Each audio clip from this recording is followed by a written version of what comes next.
Hi అండి. Welcome to one more mini vlog. ఈరోజైతే స్వాములకైతే ఉదయం భిక్ష అయితే పెట్టుకుంటున్నామండి. చాలా రోజుల నుంచి అనుకుంటున్నాం కానీ స్వాములకైతే కుదరటం లేదనమాట. అంటే వాళ్ళు ఎక్కడో చోట భిక్షకి వెళ్తూ ఉన్నారు ఎవరో ఒకళ్ళ ఇంటికి. ఇంక చెప్పామన్నమాట. ఇంకా మధ్యాహ్నం కానీ సాయంత్రం కానీ చూడండి స్వామి అంటే, లేదు స్వామి అది కూడా ఉంది, ఇంక ఉదయం పెట్టుకోండి అని చెప్పారు. ఇంక అందువల్ల అయితే ఆ రోజు మనకి ఆరుద్ర నక్షత్రం అండి, ఆ రోజు పెట్టుకున్నాం అనమాట. నాకైతే చాలా హ్యాపీ అనిపించింది ఆ రోజు స్వాములకు భిక్ష పెట్టుకోవటం. ఆ రోజు శివ పూజ, ఆరుద్ర నక్షత్రం వచ్చిన రోజు. ఇంట్లో 3 గంటలకి లేచాను, శివయ్యకి అభిషేకం చేసుకున్నాను, పూజ చేసుకున్నాను.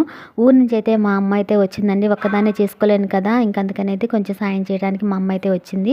స్వాములకి భిక్షకైతే ఇడ్లీ, దోశ, చపాతీ, టమాటా కర్రీ చేసాము, ఉల్లి వెల్లుల్లి లేకుండా. ఇంకా చట్నీ చేసి పల్లి వేరుశనగపప్పులు కొబ్బరి వేసి చట్నీ చేసి నల్ల కారం కొట్టేసి ఇంకా నెయ్యితో అయితే స్వాములకి అయితే భిక్ష చేసామండి. స్వీట్స్ అయితే బయట తెప్పించాము, నెయ్యి తెప్పించామన్నమాట. ఇంక ఇలా అయితే స్వాములకి భిక్ష అయితే ఆ రోజు పెట్టేశానండి. చాలా హ్యాపీగా ఉంది.